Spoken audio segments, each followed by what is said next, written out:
অসম উচ্চতৰ মাধ্যমিকৰ ফলাফলত সন্তুষ্ট নহয় মিৰ্জাস্থিত ডাৰউইন একাডেমীৰ বিজ্ঞান শাখাৰ ছাত্ৰী হিমাদ্ৰী তালুকদাৰ। 9 মে'ত বৃহস্পতিবাৰে দিয়া অসম উচ্চতৰ মাধ্যমিকৰ ফলাফলত অসমীয়া বিভাগৰ বিষয়ত এবচেণ্ট দেখুওৱাৰ বাবে অসন্তুষ্টি প্ৰকাশ হিমাদ্ৰী তালুকদাৰৰ। কিছুদিন পিছত অহা আকৌ ফলাফলত অসমীয়া বিভাগত 93 নম্বৰ লাভেৰে মিৰ্জাস্থিত ডাৰউইন একাডেমীৰ পৰা তথা দক্ষিণ কামৰূপৰ ভিতৰত 93% সৰ্বোচ্চ নম্বৰ লাভ কৰি উচলি উঠে হিমাদ্ৰী তালুকদাৰ।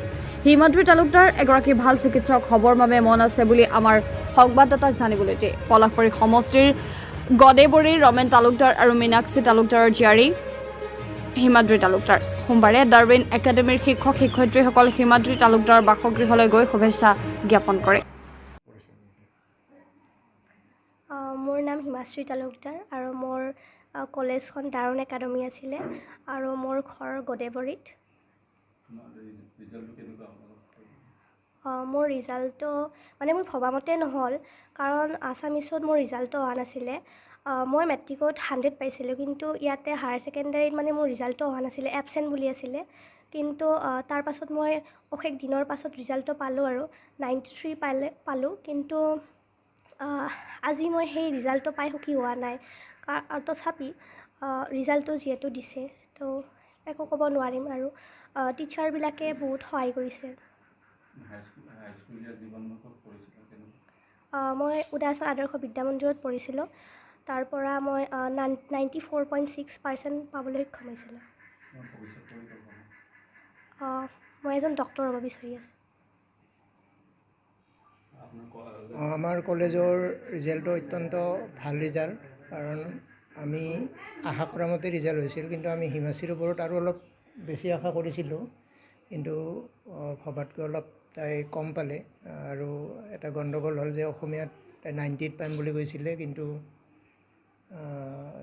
অসমীয়াত তাইৰ এবচেণ্ট আহিলে আৰু 4-5 দিনৰ পিছত ৰিজাল্টটো দিছে। যদিও আমি ঠিক সন্তুষ্ট নহয় আৰু, কাৰণ তাই 93 পালে আচলতে। আৰু তাই কেমেষ্ট্ৰিত তাই ভবাতকৈ বেছিয়ে পালে, তাই 95 পাম বুলি কৈছিল, কিন্তু 98 পালে। বাকীকেইটাত কিন্তু বায়'লজি আৰু ফিজিক্সত 100 পাম বুলি কৈছিল, কিন্তু তাতে কম পালে। তাই বায়'লজিটো 92 পালে, ফিজিক্সত 89 পালে। গতিকে আমি ভবাতকৈ ৰিজাল্টটো অলপমান মানে কমিছে। আৰু যিয়ে নহওক, আৰু তো ৰিজাল্টে আৰু এইবাৰ আমি আশা কৰিছোঁ যে ভালকৈ পঢ়ক। তাই এজন সুচিকিৎসক হোৱাৰ যিহেতু মানে আশা কৰিছে, এইটো পূৰণ হওক, ভাল চিকিৎসক হৈ ওলাই হওক, আমি আশীৰ্বাদ দিছোঁ।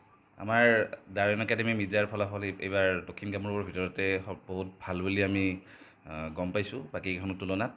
2021 চনত ছাৰে কোৱাৰ নিচিনাকৈ আমাৰ যিহেতু দক্ষিণ কামৰূপত বিজ্ঞান শাখাৰ ছাত্ৰ ছাত্ৰীৰ অনুপাতে আমাৰ শিক্ষানুষ্ঠান কম, গতিকে ছাৰৰ নেতৃত্বত আমাৰ কেইজনমান শিক্ষকে আমি ডাৰউইন একাডেমী মিৰ্জাখন আমি স্থাপন কৰিছিলোঁ। আৰু এইবেলি আমাৰ এই দ্বিতীয় বৰ্ষত আমাৰ ছাত্ৰ ছাত্ৰীসকল অৱতীৰ্ণ হৈছিল। আৰু হিমাশ্ৰী তালুকদাৰ তেখেতে আমাৰ একাডেমীৰ পৰা এইবাৰ 93% পাইছে আৰু দক্ষিণ কামৰূপৰ ভিতৰতে বিজ্ঞান শাখাত তেওঁ সৰ্বোচ্চ নম্বৰ অধিকাৰ কৰিছে। আৰু লগতে আমাৰ বেছিভাগ ছাত্ৰ ছাত্ৰীয়ে ফাৰ্ষ্ট ডিভিজনতে উত্তীৰ্ণ হৈছে। আৰু আমাৰ টোটেল 34জন ছাত্ৰ ছাত্ৰীয়ে ষ্টাৰ মাৰ্ক পাবলৈ সক্ষম হৈছে। বিজ্ঞান শাখাৰ পৰা আমাৰ 15জন ষ্টাৰ পাইছে, আৰু কলা শাখাৰ পৰা 11জন, আৰু বাণিজ্য শাখাৰ পৰা 8জনে ষ্টাৰ মাৰ্ক পাইছে। আৰু বিজ্ঞান শাখাৰ পৰা হিমাশ্ৰীয়ে 93%ৰে আমাৰ এই অঞ্চলৰ ভিতৰতে সৰ্বোচ্চ নম্বৰ অধিকাৰ পোৱা বুলি এতিয়ালৈকে আমি গম পাইছোঁ। আৰু ঠিক তেনেকৈ আমাৰ কলা শাখাতো জিদীপ কলিতাই 89.5%, আৰু বাণিজ্য শাখাত আমাৰ ঋতুমণি দাসে আপোনাৰ 85.2%ৰে ইয়াতে সৰ্বোচ্চ নম্বৰ আমাৰ শিক্ষানুষ্ঠানৰ পৰা পাইছে। গতিকে ভৱিষ্যতেও আমি আশা কৰিম ইয়াৰে ছাত্ৰ ছাত্ৰীসকলক যিমান কষ্টৰে আমি শিক্ষাদান কৰি আগুৱাই লৈ যাব পাৰোঁ। আৰু লগতে যিখিনি ছাত্ৰ ছাত্ৰীয়ে এইবাৰ বিজ্ঞান শাখা, কলা শাখা আৰু বাণিজ্য শাখাত সুখ্যাতিৰে আমাৰ উত্তীৰ্ণ হৈ আমাৰ অনুষ্ঠানলৈ গৌৰৱ কঢ়িয়াই আনিছে, তেখেতসকলৰ উজ্জ্বল ভৱিষ্যত কামনা কৰিছোঁ। আৰু তেখেতলোকে আশা কৰা অনুযায়ী ডক্টৰ, ইঞ্জিনিয়াৰ বা বাকী বিষয়তো আগবাঢ়িব পাৰিব বুলি আমি আশা ৰাখিছোঁ।